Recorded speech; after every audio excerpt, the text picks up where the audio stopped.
If you had reached out to the community 20 years ago and said, scientists in academia, you should be working with industry, folks would have looked at you with a bit of an askance look. I think the way that the Fox Foundation has approached this in being very nimble in the way that they think and nimble in the way that they bring partners together has really impacted the research field incredibly. The other thing about Michael J. Fox Foundation I think is really amazing, and I give them credit for, is that they want a seat at multiple tables to move the field forward.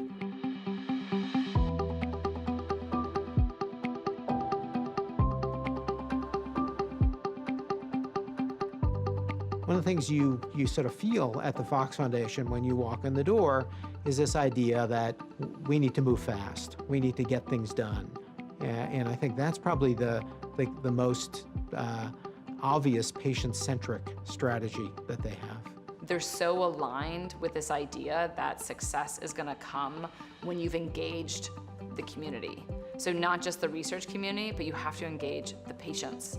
And when you bring those two together and you truly engage both sides and you say, the researchers, we're learning this, let's go back to the patients and let's say, what if now what about this? And make that a continuously iterative research process, I think that's when you're gonna have real success. The level of precision they bring to guiding the research and the projects they choose to fund is remarkable. It's an honor to be part of that, part of that energy, part of that positive approach to something that otherwise is negative, and that can't be overstated.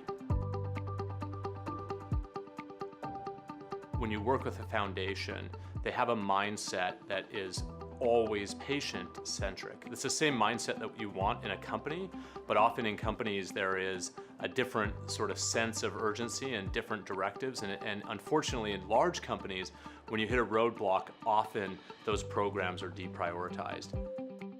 One of the things I tell people at 23andMe all the time, and I think Michael J. Fox embodies this philosophy as well, is that you have to be comfortable with failure. There's a lot of unknowns, and sometimes it's the really crazy idea that works.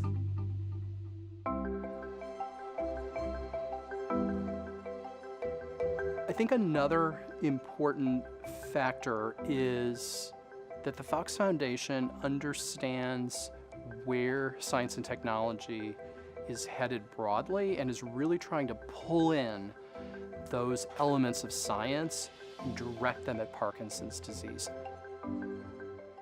You have to really have a strong scientific grounding to approach appropriately, and it's in addition to being this really charismatic group of people who seem really dedicated, it's been wonderful to see the level of scientific rigor that they've brought to this. When we're doing something, what's the purity of our motive? Are we just about doing this thing? Are we about what people think of us? None of that matters. It's just about keeping an eye on the prize.